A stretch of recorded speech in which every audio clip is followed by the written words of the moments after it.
അമ്നു എന്നാ ബിസ്മില്ലാഹിർറഹ്മാനിർറഹീം.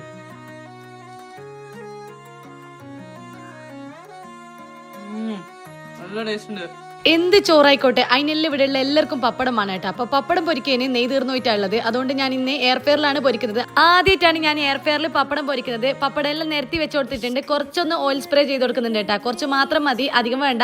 ഇനി നമുക്കിത് അടച്ചു കൊടുത്തിട്ട് 180 ഡിഗ്രിയും പിന്നെ ടൈമറായിട്ട് ഒരു 3 മിനിറ്റാണ് ഞാൻ ആദ്യം വെച്ചത്. പിന്നെ ഞാൻ ഇടക്കിടക്ക് നോക്കുന്നുണ്ട് കേട്ടോ. നന്നായിട്ട് ഫ്രൈ ചെയ്തെടുത്തിട്ടുണ്ട്. നിങ്ങൾ കാണുന്നില്ലേ, ചുട്ട പപ്പടം പോലെയാണ് എനിക്ക് തോന്നിയിട്ടുള്ളത്. നെയ്യിലിട്ട് പൊരിക്കുമ്പോൾ വേറൊരു ടേസ്റ്റും നമ്മൾ അടുപ്പിലിട്ട് ചുട്ട് പപ്പടം പൊരിക്കുന്നില്ലേ, അത് വേറൊരു ടേസ്റ്റാണ്. അപ്പോൾ അതുപോലെ നല്ല ക്രിഞ്ചി ആയിട്ടാണ് കിട്ടിയിട്ടുള്ളത്. ഇനി നല്ല പൊന്നേരിന്റെ ചോറും തേങ്ങ വറുത്തരച്ചിട്ടുള്ള സാമ്പാറും. ഇതിന്റെ റെസിപ്പി ഇതിന്റെ കൂടെ തന്നെ ഉണ്ട്. അമനൻ മോമെന്ന് സെർച്ച് ചെയ്താലും മതി. പിന്നെ പരിപ്പിന്റെ കറിയും ഉണ്ട്, 2 ഓംപ്ലേറ്റും ഉണ്ട്, പിന്നെ പപ്പടം ഉണ്ട്. പപ്പടം 2 വെച്ചിട്ടുണ്ട്, പിന്നെ കൊണ്ടാട്ടം ഉണ്ട്. ഇനി ഇതെല്ലാം മൊത്തത്തിൽ കുഴച്ച് കഴിക്കണം.